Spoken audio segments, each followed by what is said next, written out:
ಅಂಬೇಡ್ಕರ್ ಅವ್ರು ಬರ್ದಿರೋ ಕಾನ್ಸ್ಟಿಟ್ಯೂಷನ್ ಒಂದಾದ್ರೆ ನಾವೇ ರಾಜಕಾರಣಿಗಳು ಒಂದು ಕಾನ್ಸ್ಟಿಟ್ಯೂಷನ್ ಬರ್ಕೊಂಡಿದ್ದೀವಿ, ಲಂಚದ ಕಾನ್ಸ್ಟಿಟ್ಯೂಷನ್. ಏನಾಗಿದೆ, ನಾವೆಲ್ಲ ಬೈಕತ್ತೀವಿ.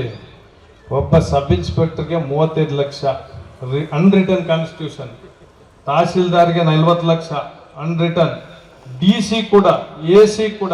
ನಾವೆಲ್ಲ ಈ ಬ್ಯಾನರ್ ಹಾಕೋದ್ ಬದಲು ಅದೊಂದು ಬ್ಯಾನರ್ ಹೊಡೆಸ್ಬೇಕಾಗ್ತದೆ ಬರೋ ದಿನಗಳಲ್ಲಿ. ವಿಲೇಜ್ ಅಕೌಂಟೆಂಟ್ ಅಂತ ಹಿಡಿದು PDOಗಳಿಂದ ಹಿಡಿದು ಎಲ್ಲ ಇಷ್ಟು ಫಿಕ್ಸ್ ಆಗ್ಬಿಟ್ಟಿದೆ.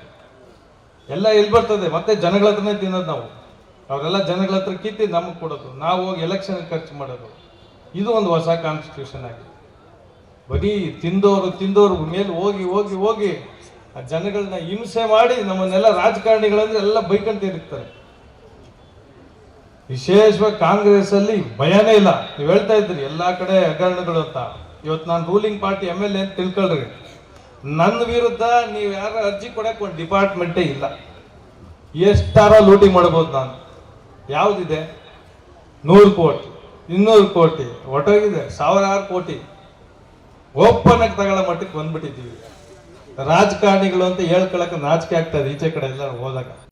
ಹೃದಯ ರೋಗ ಮತ್ತು ಹೃದಯ ಶಸ್ತ್ರಚಿಕಿತ್ಸೆ, ವ್ಯಾಸ್ಕುಲರ್ ಶಸ್ತ್ರಚಿಕಿತ್ಸೆ, ಸಮಗ್ರ ಹೃದಯ ಆರೈಕೆ ಸೇವೆಗಳಿಗಾಗಿ ನಿಮ್ಮ ವಿಶ್ವಾಸಾರ್ಹ RL Jalappa Narayana heart centre, STUMC campus, Tamaka, Kolar.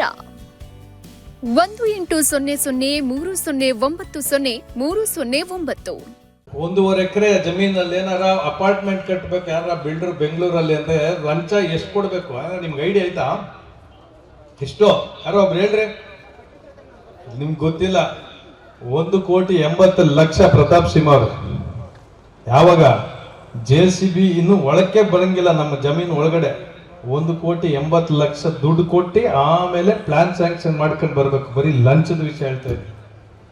ಈ ದುಡ್ಡೆಲ್ಲ ಎಲ್ಲಿ ಹೋಗ್ತದೆ? ದುಬೈ, ಮಲೇಷಿಯಾ, ಸಿಂಗಪೂರ್ಗೆ ನಮ್ಮ ದುಡ್ಡೆಲ್ಲ ಹೋಗ್ತಾ ಇರೋದು.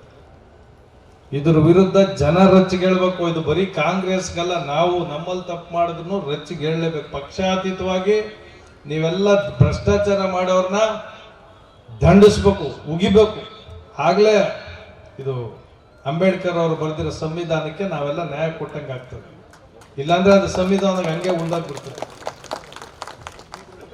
ಮುಗುಲ್ಮುಟ್ಟಾಗಿದೆ. ನಾರಾಯಣ ಶ್ರಮಣ್ಣ ಅವರು MP ಆಗಿ ಹೋದ್ರು ಅನ್ಸುತ್ತೆ. ಜೋರಾಗಿ ನಿಮ್ಮ ವಾಕ್ ಏನ್ ಮಾತಾಡ್ತೀರಿ, ನಮ್ಗೆ ವಿಧಾನಸಭೆಯಲ್ಲಿ ಬೇಕು ನೀವು ನಿಮ್ಮಂತವ್ರು. ಪ್ರತಾಪ್ ಸಿಂಹ ಅವ್ರಿಗೂ ಅಷ್ಟೇ ಬ್ಲೆಸ್ಸಿಂಗ್ ಇನ್ ಡಿಸ್ಗೈಸ್ ಅನ್ಕೊಳ್ಳೋದು ನಾವು. ನೀವು ಕೂಡ ವಿಧಾನಸಭೆಗೆ ಬರಬೇಕು ಅಂದ್ರೆ ನಿಮ್ಮನ್ನೆಲ್ಲ ಮನವಿ ಮಾಡ್ತೀವಿ. ಮುನ್ಸ್ವಾಮಿ ಅವ್ರು ನೋಡ್ತಾರೆ ನಾನು ಇದ್ದೀನಿ ಅಂತ. ಹೌದಾ? ನೋಡಲ್ಲಿ ಟಿಕೆಟ್ ಘೋಷಣೆ ಮಾಡ್ತಾವ್ರಲ್ಲ ಆ ಕಡೆ. ಹೇಗೆ ರಾಜಕಾರಣ ಅನ್ನೋದು ಹಣೆ ಬರಾಕ್ಬಿಟ್ಟಿದೆ. ಒಳ್ಳೆ ಕೆಲಸ ಮಾಡಿದ್ರೆ ಗೆಲ್ತೀವಿ ಅಂತಿಲ್ಲ.